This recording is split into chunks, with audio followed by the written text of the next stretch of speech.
Venezuela, au-dessus de ce que l'on appelle la Grande Sabana, la Selva, à bord d'un Hughes 500. On a abandonné provisoirement Yolande parce que le Hughes 500 se prête plus à ce que l'on désire faire, tout simplement aller se poser au pied ou au sommet des Salto Angels, avec Rolio qui est un pilote hors pair vénézuélien. Et voilà toute cette barrière de Tepuy où s'accrochent les nuages. C'est un lieu où il pleut beaucoup, ceci explique l'abondance de la végétation et surtout l'abondance des chutes et des cataractes.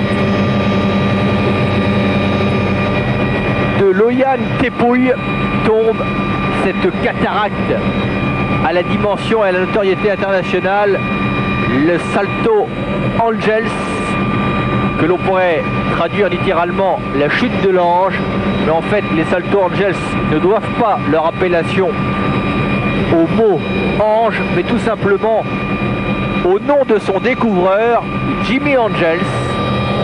Et l'histoire est assez extraordinaire.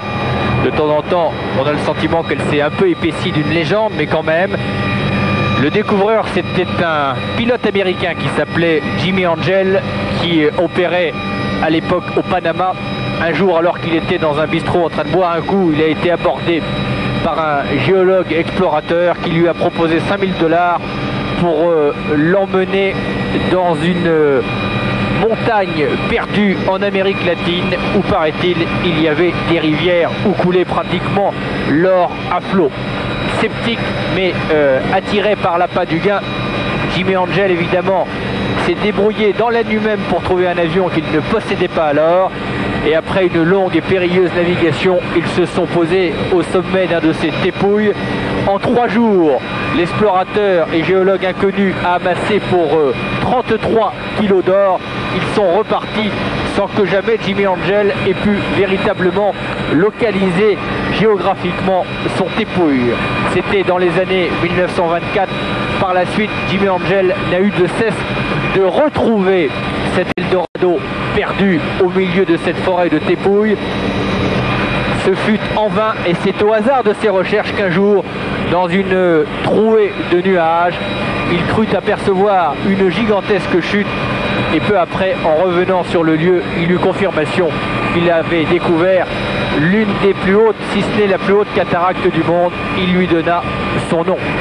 Jimmy Angel, dont on prétend qu'il avait connu Charles Lindbergh et Laurence d'Arabie, persistant pour tenter de retrouver cet Eldorado, il s'est craché sur l'Oyan Tepuy avec ses passagers, et plusieurs semaines de marche et d'expédition lui ont été nécessaires pour retrouver la civilisation. Il est mort beaucoup plus tard à Panama dans un accident d'avion.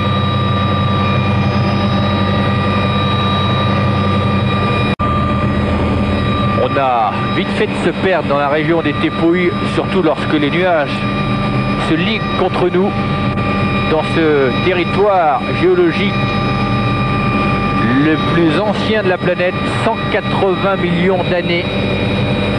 Devant nous surgit de la forêt amazonienne dressée au-dessus des nuages. Ces immenses Tepuy, ces monuments de grès en décomposition, ce chaos et cet enchevêtrement de blocs et ce fouillis de végétation, les vestiges d'un continent très ancien qui, il y a 180 millions d'années, réunissait l'Asie du Sud, l'Afrique et l'Amérique du Sud selon les scientifiques. Continent perdu au milieu de la jungle amazonienne, mystérieux, fascinant, inquiétant. Sans doute un des territoires les plus reculés quand on pense que seulement 10% du Venezuela ont été méthodiquement et scientifiquement explorés. Et les Tepuy, je n'en parle même pas, seulement quelques-uns d'entre eux ont été à peine explorés par les botanistes et les biologistes. Il faut dire que l'inaccessibilité des Tepuy et l'hostilité à leur sommet ont rendu impossible l'exploration scientifique. Regardez les 1000 mètres des Salto Angels qui ne sont pas au mieux de leur forme, car on est un peu à la saison sèche, ce qui fait qu'on a le sentiment d'ici que ce n'est qu'un simple filet d'eau. Elles peuvent être beaucoup plus abondante. 1000 mètres d'aplomb. Et au pied de cette mesa, la forêt amazonienne, on va rentrer un tout petit peu au pied de la chute. On est dans les volutes d'eau.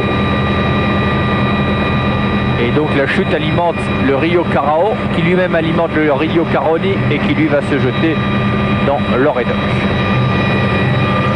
Le Salto Angels est vu de dessous, noyé dans un rideau de brume et de nuages, avec cette paroi rocheuse polie au fil des siècles par l'usure de l'eau.